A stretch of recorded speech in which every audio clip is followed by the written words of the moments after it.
I'm sitting here with Ólafur Arnalds, born in '86 in Iceland, formerly a hardcore drummer, now being quite popular for marrying classical music with popular music. A German pianist, Right. Experimental piano, neoclassic composing. Close? Sounds good, the grammar was odd. Yeah. I know how much spoons of sugar he likes in his coffee and stuff like that. Yeah.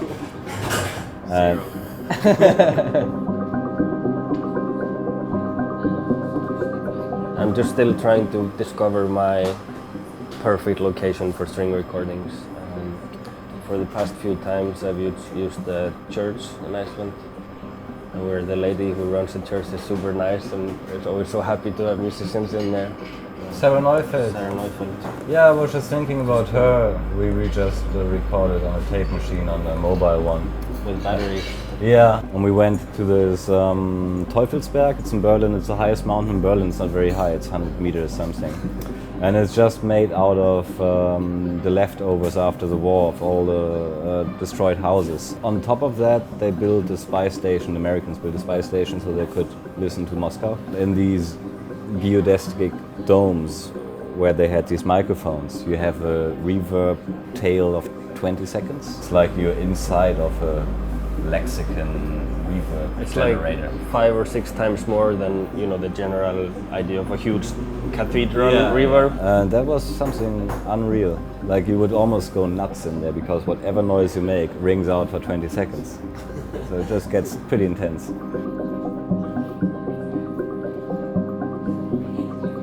I think in future, I've seen photos of this stone church in Helsinki, and it's covered with a glass roof.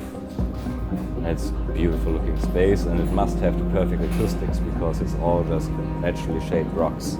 This might be, the ideal spot for recording.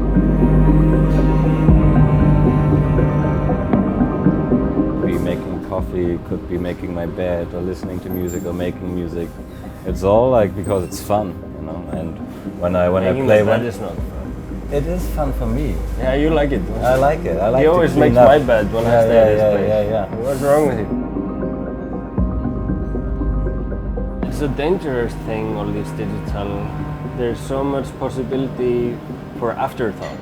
It is liberating to have all the possibilities to turn a snap with a finger into a piano or the other way around. And I think people like Matthew Herbert made great use out of that.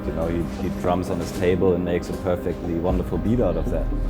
These tools are great, but you just need to be conscious of how you use them and not to fall into the trap of just kind of automatically.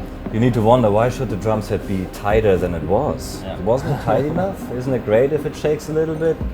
So I think people have kind of these preconceptions and they follow that and they think they have to do it right. Live is just not the same thing as an album. It's a totally different idea, and when you play live, I don't think you should be trying to recreate the songs exactly as they are on the album. I have this weird piano setup where multiple instruments are on stage. I don't really have that setup at home, so it became a parallel universe. The things I would record in a studio wouldn't really work on stage because maybe they're too quiet and you can't amplify them. I would like to do a tour where I would bring the whole production into these places. We would need to bring the power generators and everything, but just play these abandoned theaters that are just kind of dangerous, looking, but they have so much history, and as soon as you walk in, you already have that feeling that I would be trying to create anyway in the concert, so I think it would amplify and be very strong.